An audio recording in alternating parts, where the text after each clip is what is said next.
Bonjour à tous. Si on est ici aujourd'hui, c'est pour vous présenter l'entreprise que nous avons créée, Oblivio, ainsi que notre produit, le Oblivio Y. Grâce à ce produit, vous pourrez passer votre journée en toute sérénité.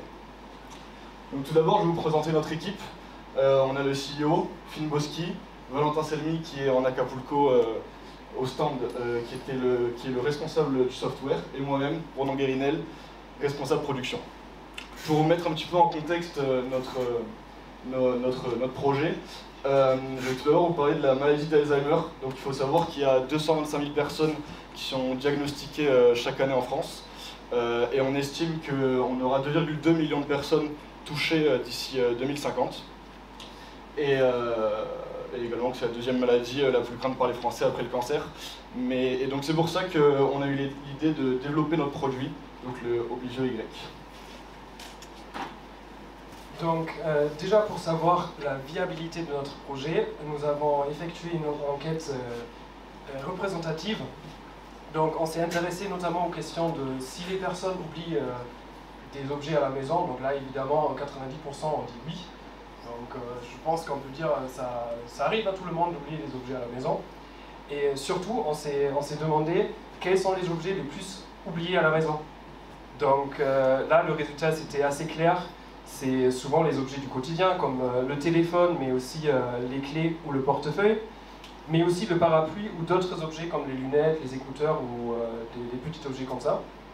Donc ça nous a permis de définir un peu la taille des objets et le cadre de notre projet.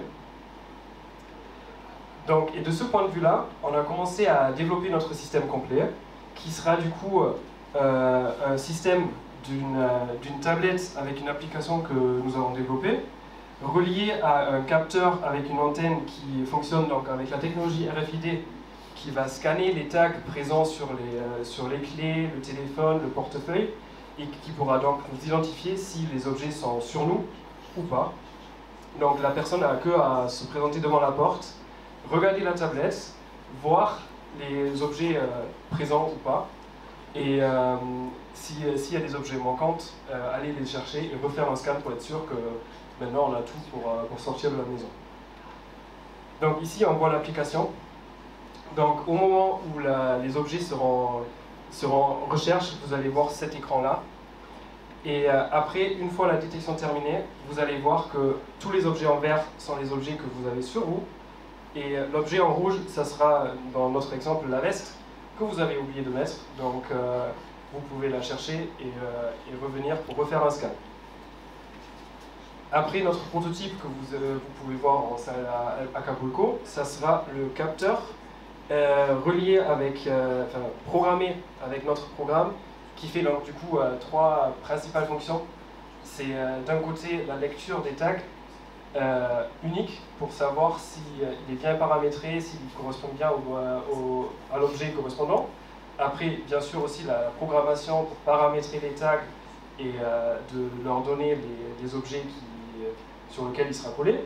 Et après, le plus important, la lecture multiple, qui nous indique du coup les objets qu'il a trouvés, comme le portefeuille, les clés, le parapluie, la veste ou le téléphone, dans notre exemple. Donc maintenant qu'on a... Donc maintenant qu'on a parlé un petit peu de notre produit, je vais vous expliquer et vous montrer les études de marché qu'on a fait. Donc tout d'abord, on a analysé la cible. Notre cible, forcément, c'est les personnes atteintes de la maladie d'Alzheimer. Donc cette cible-là, en fait, elle va augmenter dû à la sortie des générations du baby boom, comme on peut le voir sur ce graphique-là. Donc comme dit précédemment, on sera environ à 2,2 millions de personnes atteintes de la maladie d'Alzheimer en 2050.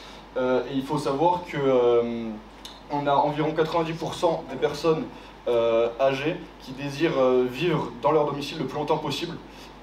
Et grâce à notre produit, en fait, ce sera possible. Ils ne sont pas obligés d'aller dans un centre spécialisé pour être pris en charge. Parce qu'il faut savoir que la maladie d'Alzheimer, en fait, il y a différents stades.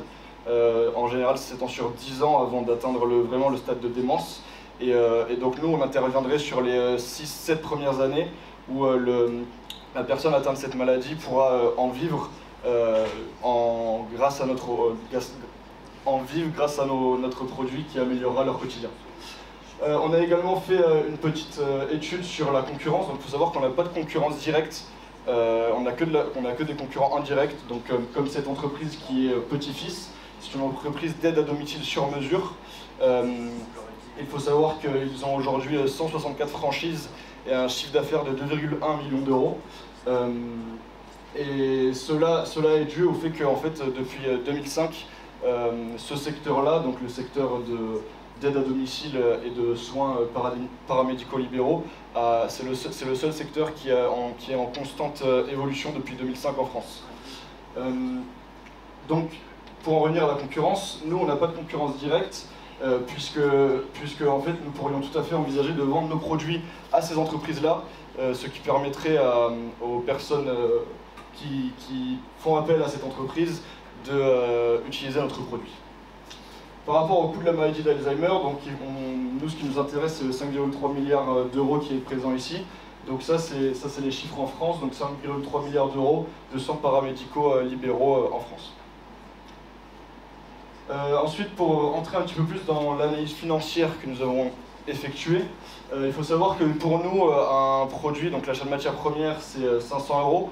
On a prévu de vendre le produit environ 1500 euros, dû au travail qu'il y a derrière, et on y mettrait un capital de 30 000 euros, donc c'est-à-dire qu'on mettrait 10 000 euros de notre poche chacun pour la création de l'entreprise et pour développer notre produit. Cette étude de rentabilité, on l'a fait sur 3 ans. On s'est aperçu qu'on était rentable dès la 2e année. Et que grâce aux différents partenariats qu'on pouvait passer avec les entreprises comme présenté juste avant, ou même avec les pharmacies qui pourraient vendre notre produit, notre chiffre d'affaires est en constante évolution et augmente assez rapidement. Maintenant je vais vous présenter notre roadmap. Donc ici aujourd'hui le CRI 2023. Donc là c'est lorsque nous présentons notre projet aux différents jurys et à toutes les personnes que ça peut intéresser.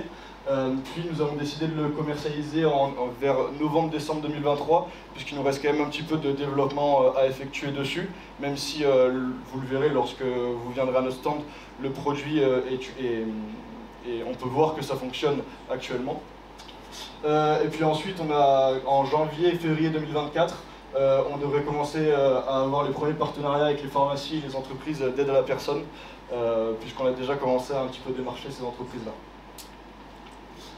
Maintenant, pour conclure, je vais reparler un petit peu de tous les points qu'on a vus précédemment.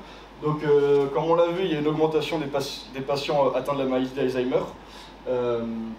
On utilise également une nouvelle technologie qui est le RFID, même si elle est utilisée notamment chez Decathlon actuellement, mais d'une façon différente de la nôtre.